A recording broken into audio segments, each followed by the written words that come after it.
Donc, quelques halachot en katsar sur le Chafetz Chaim cette fois-ci, vu qu'on a commencé quelques minutes en retard le shiur. On rattrape. Alors, on sait que, on a parlé la fois dernière sur quelqu'un qui a besoin d'entendre une histoire. Il y a du lashon hara, mais ça le touche. Ça veut dire qu'il y a une histoire, et c'est important qu'il doit connaître l'histoire, ou parce que il a besoin de faire un business avec quelqu'un, ou il a besoin de connaître cette personne pour X raisons, ou il a besoin de le dissuader de Erev Tov, ou il a besoin de le dissuader de l'histoire. Ça veut dire, il y a une histoire, il a besoin de lui dire, tu sais quoi, c'est ton histoire que tu vas me raconter, il sait qu'il va réussir à le dissuader.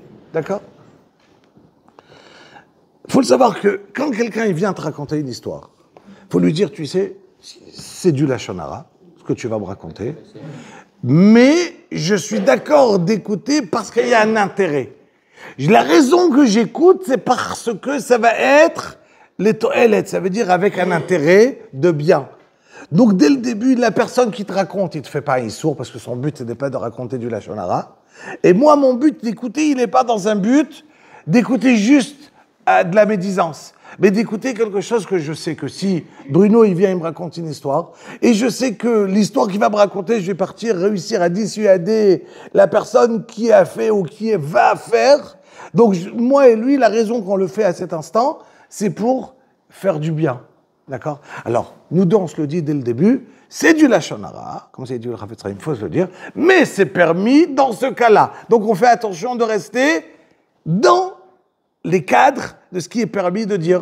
On ne déborde pas, on commence pas à raconter une autre chose. On reste exactement et on fait attention. Et quand quelqu'un il vient, il lui dit une chose pareille, donc c'est pas assour, c'est moutard. Mais comment on peut savoir cette histoire va nous intéresser, qu'on a intérêt à l'écouter, puisqu'on connaît pas. Ah voilà. C'est-à-dire, si une personne vient te raconter, directement, il faut lui poser la question. Est-ce, comme ça il dit le Chafetz Chaim, est-ce que cette histoire-là, elle a un intérêt vers moi ? Il faut que la personne à qui je pose la question, il a une certaine crainte de Dieu, qui va savoir juger est-ce que c'est vrai, oui ou non. Et si il commence à raconter, et je vois dans ce qu'il raconte que c'est n'importe quoi, c'est aucun rapport avec moi, tout de suite je dois l'arrêter et lui dire désolé, rien. Ou bien, tout simplement, je ne peux rien faire. Ça veut dire que quand il me raconte une histoire, lui il vient te raconter en te disant, tu sais, tu peux peut-être influencer tel et tel, de pas faire. Mais ça me touche pas, c'est impossible, je peux rien faire. Ce n'est pas entre mes mains une chose pareille. Donc, vis-à-vis de moi, ça va s'appeler du lashon hara. Parce que moi, je ne peux pas le faire. Donc, vis-à-vis de moi, je l'appelle, c'est impossible. Mais si c'est cette personne qui vous a demandé conseil, qui vous a parlé, peut-être il voulait, si c'est adressé à vous, c'est parce qu'il avait confiance en vous. Oui, mais moi, il croit que je peux, mais je peux pas. Il croit que je peux. Quelqu'un, il s'adresse à moi en me disant, voilà, je vais te raconter une histoire, qu'est-ce qui s'est passé ici à Ashkelon. Et il croit que je vais pouvoir faire quelque chose. Et moi, je vais l'écouter, et je sais très très très bien que c'est pas que je vais pas commencer à me mêler. Je peux rien faire. D'accord ? Je l'arrête, je dis désolé, cette histoire, elle est importante, mais elle me touche pas. Je peux rien faire, désolé. J'ai pas envie de l'écouter parce que c'est pas important pour moi, cette histoire. Et je peux rien faire. Si je peux rien faire, je peux rien faire. Non seulement ça, il dit le Chafetz Chaim, il faut savoir une chose. Qu'une personne, s'il s'habitue, que quand il parle du lashon hara, personne ne l'écoute, alors il va arrêter de parler. Mais s'il trouve une personne qui a une oreille kashevet, il y a une oreille qui entend, il continue à parler.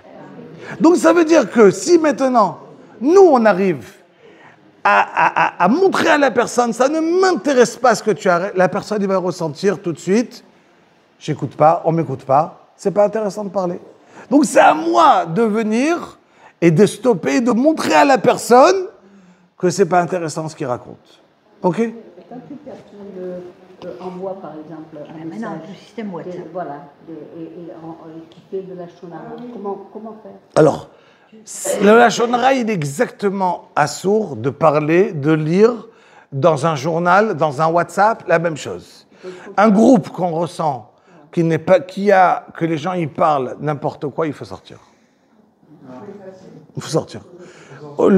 Un groupe qu'on rentre et qu'on voit que les personnes parlent les uns sur les autres, Et le pire, c'est que les personnes utilisent, c'est la shonara et ça continue.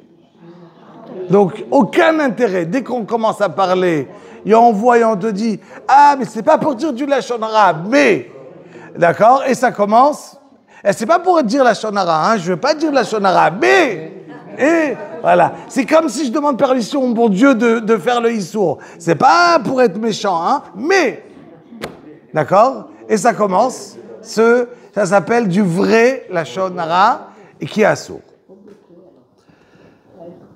Et non seulement ça, je pense qu'un groupe de personnes, il faut se mettre en tête, où ça garde vraiment une règle de kavod les uns vers les autres, de ne pas parler, de ne pas descendre, et respecter les uns les autres. Dès que ça ne l'est pas, il faut sortir.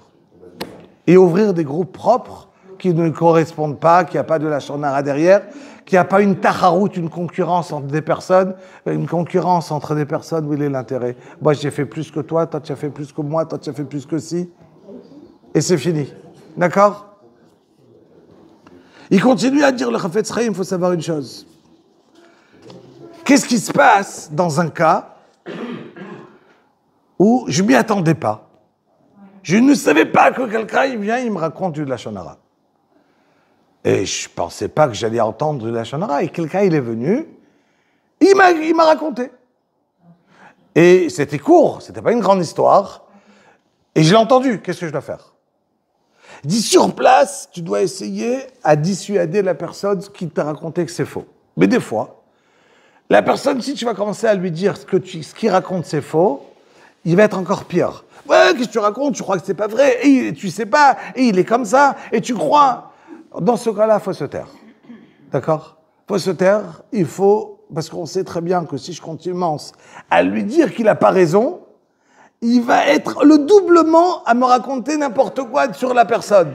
Donc, je ne vais rien aider à lui dire. Je dois juste lui dire, désolé, je ne crois pas à ton histoire, et ça ne m'intéresse pas cette discussion, j'arrête. Mais dire, je ne crois pas. Et sortir de son cœur en disant, je ne crois pas à cette histoire. Cette histoire-là ne m'intéresse pas. OK?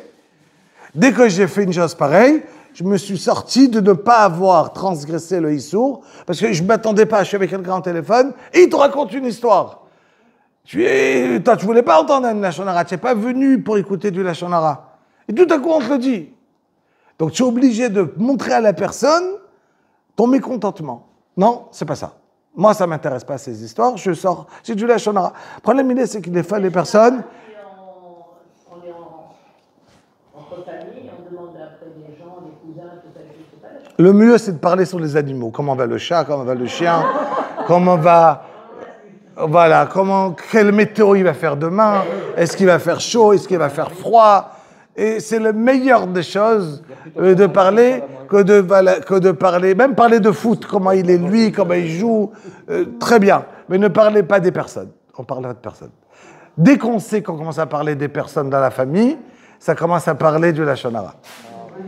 Et on commence à raconter, et on s'en sort, on peut dériver très rapidement.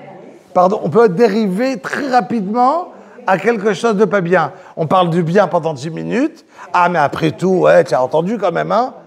Voilà. Et ça valait pas la peine de parler ces 10 minutes de bien pour arriver à la fin à sortir quelque chose de négatif. D'accord? Donc, c'est bien de parler des chats, des chiens, des perroquets, de trucs. C'est très bien. Comment ça se passe? Et est-ce qu'il aime Dogli, est-ce qu'il aime pas? Tout ce que vous voulez. Voilà. Sur un film qu'on a vu, est-ce qu'on a le droit de porter une critique? Sur un film, c'est une mitzvah, ouais. Parce que, bon, c'est des acteurs, c'est des artistes. Ouais, c'est un goy. C'est pas ils sont parler sur un goy. Donc,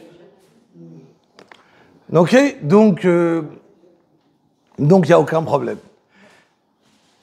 Ok, donc c'est clair? Allez, on a fini avec les lashon hara, on passe directement à la suite.